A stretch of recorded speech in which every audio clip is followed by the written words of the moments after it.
সুপ্রিয় দর্শক শ্রোতা, অভিনন্দন আপনাদেরকে। আজকে আমি দেখাবো বাড়ির পাশে পতিতা জমিতে, অর্থাৎ যেই জমিটা সাধারণত কৃষিকাজের জন্য কাজে লাগে না, সেই জমিটাকে পতিতা জমি বলছে। এই জমিতে কিন্তু আমি ছোট ছোট 3টি পেঁপে গাছ রোপণ করি। প্রায় 1.5 বছর পরে 3টা পেঁপে গাছই কিন্তু অসংখ্য ফল দিয়েছে।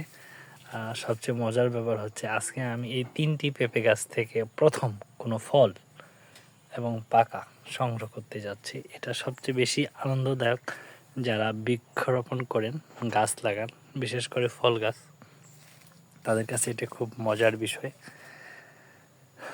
যে গাছ লাগানোর পরে সেই গাছ যদি ফল দেয় এবং সেই ফল যদি গাছেই পাকে এবং সেই গাছ থেকে যদি ফল সংগ্রহ করা হয়, এর চেয়ে বড় আনন্দদায়ক বিষয় আর কি হতে পারে। এটা কেবলমাত্র বৃক্ষপ্রেমীরাই জানেন।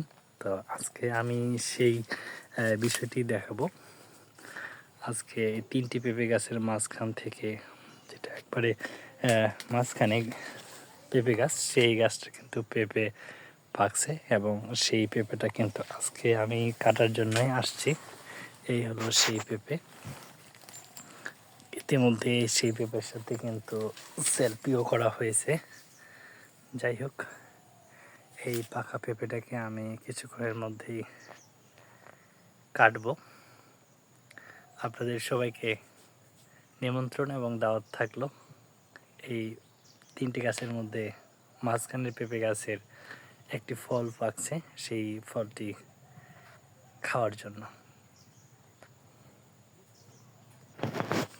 দর্শক শ্রোতা বন্ধু, ইতিমধ্যে ফল কিন্তু আমি গাছ থেকে পারছি এবং ফল এখন আমার হাতের মধ্যে। এটা অনেক আনন্দদায়ক ব্যাপার যে সফলতার শেষ মুহূর্তে একটি বৃক্ষরোপণ করার পরে যে ঘটনাটি ঘটে, এটা আমার কাছে খুব আনন্দের মনে হচ্ছে। খুব ভালো লাগলো। সবাইকে অনেক অনেক ধন্যবাদ আমার চ্যানেলের পক্ষ থেকে। দয়া করে আমার এই ছোট্ট চ্যানেলটি সাবস্ক্রাইব করে পাশে থাকবেন। ভালো থাকবেন সকলেই।